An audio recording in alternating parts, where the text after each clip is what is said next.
Good morning, New Yorkers. As governor of this state and on the cusp of an historic record-setting heat wave, I wanted to make sure you knew the preparations we're taking now, because this is going to be one for the ages. When you think about the fact that places normally very pleasant this time of year, like Syracuse and Ithaca, are going to have in excess of 106 real field degrees on their skin and how it feels to your body today. So that's what's coming even as early as Tuesday. So I wanted everyone to know how we're taking steps to make sure everyone is safe. And this takes an all of government approach. So I have my dream team on call. People who've been with us through too many extreme events in the last 2.5 years. Hurricanes, blizzards, 1,000-year flooding events, air quality challenges. So I have the best right here in New York City. I have Commissioner Jackie Bray, Commissioner of Homeland Security and Emergency Services, and former Chief of Staffs of the National Weather Services. So this is the Super Bowl of weather events. Catherine Garcia, the Director of State Operations, who's been at my side through all of these disasters. I appreciate her expertise. Joining us on Zoom are Dr. James McDonald, the Commissioner of Health, because this is an event that is going to affect people's health, and Rory Christian, the Chair of the Public Service Commission, to give the public updates on how they can be involved in helping preserve our energy consumption during this time and what we're doing in terms of resiliency. So in a couple of moments, I'll ask Commissioner Bray to give us an update on the latest forecast from the National Weather Service. And some of this is from the State Weather Risk Communication Center that we just unveiled last year, which is giving us real-time data like we've never had before. So we don't need any fancy data to tell us this. It's going to be extremely hot and uncomfortable. In fact, it'll be dangerously hot. That is something I want everyone to keep in their minds when they're thinking about their families, their friends, their neighbors, and their pets. I know New Yorkers are tough. We think we can handle it all without breaking a sweat, and we probably will. But we'll be able to get through this because we'll be prepared. But this is an historic heat wave that will be different by so many measurements. As I said, the real feels like temperature is going to be over 100 degrees, even starting today in upstate New York. This event is largely focused, as you can see from the screens behind me, that purple means extremely dangerous. That is along the I-90 through corridor from Buffalo all the way to Albany and points in between. So every region of upstate is going to be hit with over 100-degree real field. And even up on the Canadian border, which rarely sees these high temperatures, they'll have at least 4 days of a massive heat wave with real field temperatures of over 100 degrees up on the Canadian border. So how are we preparing? Well, as I said, this is an all-of-government approach, and we need to focus all of our energy on protecting the health and safety of New Yorkers. First of all, do we have the right equipment and personnel in place to handle any circumstance that arises? Today, I'm announcing we are opening the state's Emergency Operations Center, which is a statewide hub to monitor conditions and share resources. And this includes constant communication with our county leaders. I have been in contact with all the major principals across this corridor yesterday, letting them know that we are ready to help them. They had a call with their emergency team and my emergency team just yesterday as well. So we want to make sure that they're ready to be able to staff all their cooling centers, have the water they need, taking care of our nursing homes, and focusing on anywhere we can be helpful to them as well. In addition, yesterday I activated the National Guard. We have 50 guardsmen stationed right now in Syracuse and Albany, ready to assist and be deployed wherever they are needed. And as I said, we reached out to the emergency management personnel in all 62 counties, reminding them to have direct communication with their constituents as well. This also includes communication with our utility companies to minimize the risk of brownouts or power outages. You'll be hearing more from that from Rory Christian, the Chair of the Public Service Commission, in a couple of minutes. Laser focused on public health. This is a time of significant risk, and we're doing our best to make sure that all lives are protected. But as we reported before, it is of all the weather events that have happened and can happen, and this is becoming the new normal. Extreme weather is the new normal in our country, but particularly here in the state of New York. We know that heat events, loss of life from heat stroke, for example, is the #1 killer of human beings during these events. And so we're prepared for this. You'll be hearing from our health department as well and what they're doing, distributing guidance to hospitals and nursing homes. We also have a map of our website of all the cooling centers to make sure people can take time to find one near them. Agencies that oversees the congregate settings, like Office of Mental Health, Office of People with Developmental Disabilities, are focused right now on making sure all the residents are safe. And when it comes to our children, every parent's worry. I know that many school districts have already canceled or delayed classes during this heat wave, and we're encouraging all the districts to closely monitor the conditions. Make sure that children have access to water all day, stay hydrated, and really avoid playing outside in direct sunlight where young bodies can become dehydrated so quickly and overcome with the heat. Department of Environmental Conservation and the Health Department are also monitoring the air quality and will continue to give air quality health alerts as we have this confluence of the heat, but also extreme humidity, which can compromise the air quality. So today we're announcing that we'll be issuing an alert for ozone in New York City, Lower Hudson, and Western New York regions from 11 a.m. to 11 p.m. We'll be continuing to update that. Concerned about our own workforce. State DOT workers, thruway workers, they're on modified schedules to protect those who have to work outdoors. And I encourage private employers to make similar accommodations. And here's the fun one. We're opening our pools and beaches a little bit early. Tomorrow is a federal holiday in observance of Juneteenth, so everyone will be home. Take your kids to the state parks and the beaches and have a good chance to cool off in refreshing water. And so families have a safe place to cool off and beat the heat. Only swim, though, if there's a lifeguard on duty, and take precautions in the water. Now, a couple of safety tips before I turn it over to the team. I cannot emphasize enough that extreme heat can be deadly. New Yorkers need to know how to stay safe. Dr. McDonald will share some of his tips on how to spot heat stroke, how to avoid it in the first place. But stay indoors. Stay with your air conditioning. If you don't have AC, go to a library, a government building, or a cooling center near you. Go to our website and find a cooling center. Make a plan so you're ready no matter what happens. If you have to be outdoors, stay heavily hydrated. Drink water all day long. Avoid caffeine and alcohol as well, which can be dehydrating. So let's remember, we look out for each other. That's what New Yorkers do. Not just our own families, but your neighbors, the elderly, medically vulnerable individuals that may live near you. And of course, our pets look to us for their own survival during conditions like this. So make sure that they are safe. Do not leave them in a hot car. That can be devastating. So take care of our kids, elderly, pets, everything we love. And also, I want to thank our healthcare workers and our emergency responders whenever you see them. They're going to be out there. They don't take days off just because it's hot out. So if you see them, they'll be uncomfortable, but hopefully they'll be getting through this with the support of our entire community, a grateful community. And the worst should be over by Saturday. Stay safe, stay hydrated, and stay cool. Now with that, let me turn it over to Commissioner Bray for an update on what to anticipate. Commissioner Bray. Thank you, ma'am. Appreciate that. As the governor said, we're expecting 4 days of extreme heat. I just want to run through a little bit region specific. The worst heat will be in a bit of a triangle. If you think of Albany down to Ithaca over to Rochester, feels like temps 103 to 107 today. Albany and Plattsburgh themselves feels like temps at 100 today. The Plattsburgh temp, while the temperature we have seen before, no one at the Weather Service can remember a feels like temp on our Canadian border of 100, which they will see for some time this week.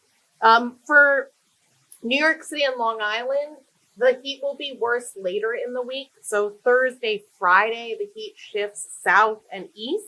While the next couple days will be no joke for them, Thursday and Friday will be particularly concerning for New York City and Long Island. But over the next 4 days, everywhere across the state feels like temps over the mid 90s. Today is the hottest, but the worst heat risks will be felt in New York on Wednesday and Thursday. And as the governor said, this is really a new normal for us.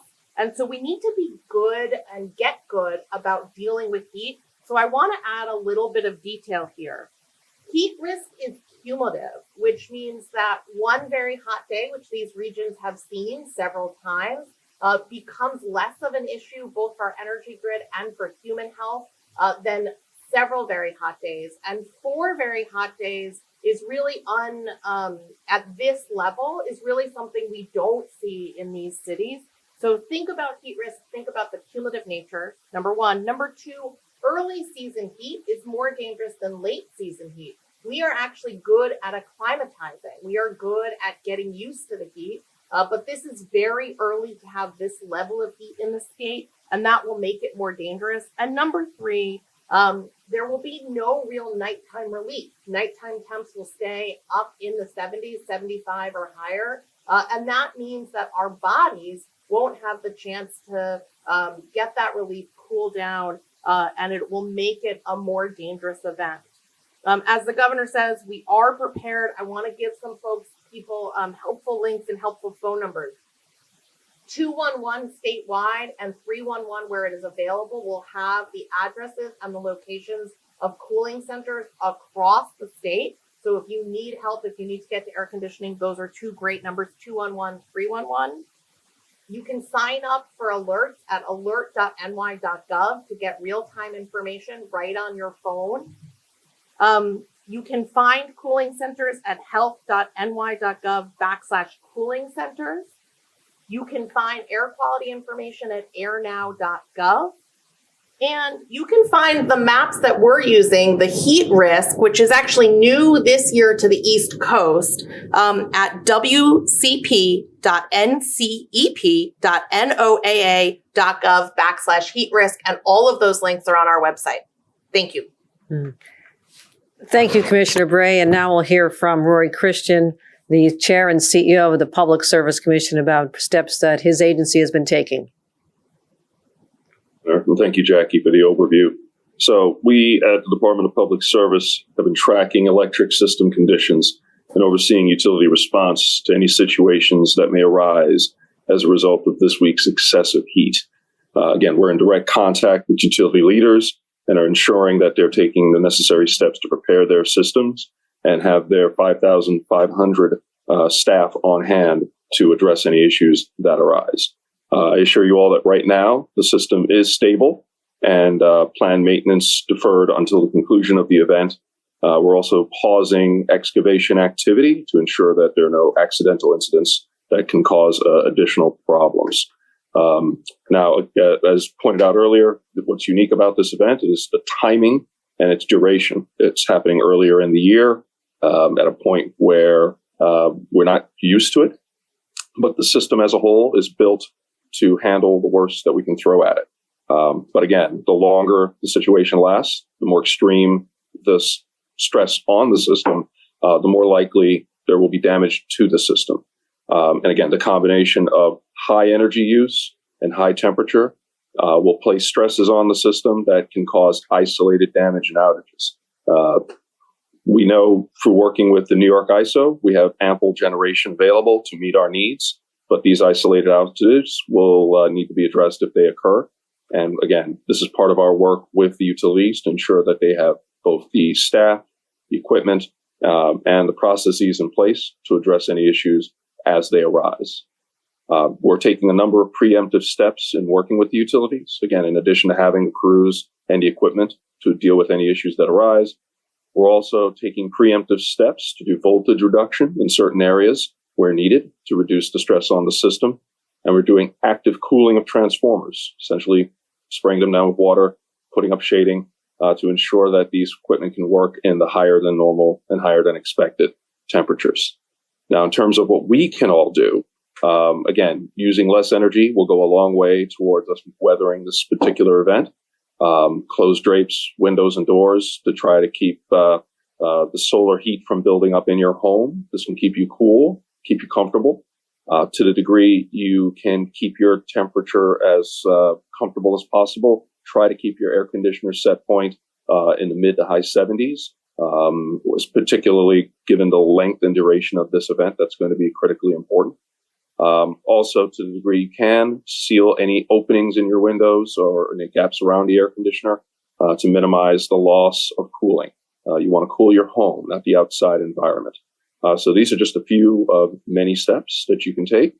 Information is available online. And if you don't have an air conditioner in your home, there are a number of cooling centers available throughout the state, as Commissioner Bray pointed out. Dial 211 for that information throughout the state, and in New York City, dial 311. Again, we're taking this particular event very seriously. It's unique in that it's happening earlier in the year, and advanced preparation can go a long way towards minimizing any potential impacts. Thank you all.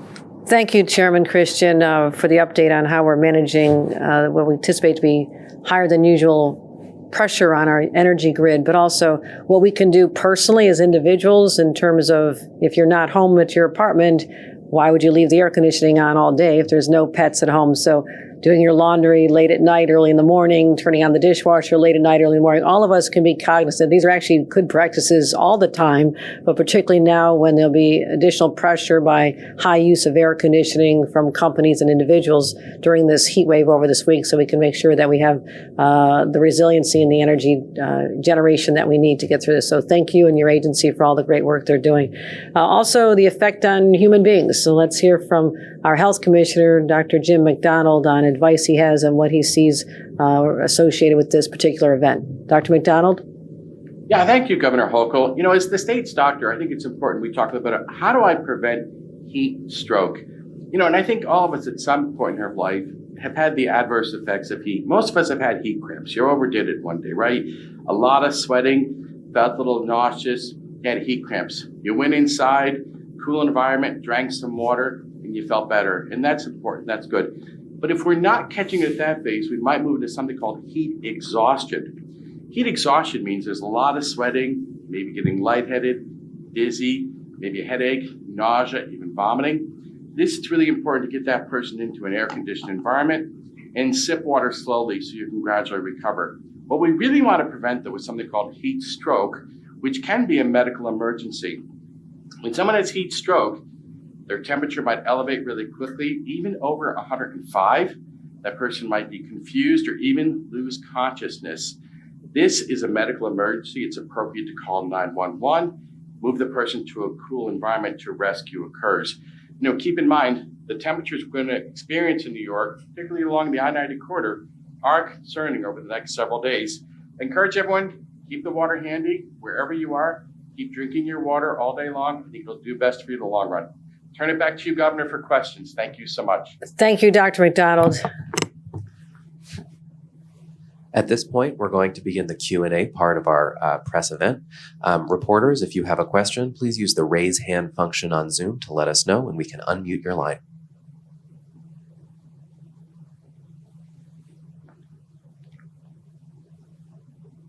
Seeing no hands raised because of a very comprehensive briefing, I'm going to turn it back over to Governor Hochul to close us out. New Yorkers, we can handle this. It's already getting hot. We want to make sure that our temperatures stay cool, that we all stay cool, that we connect with each other in a very positive way during this stressful heat event.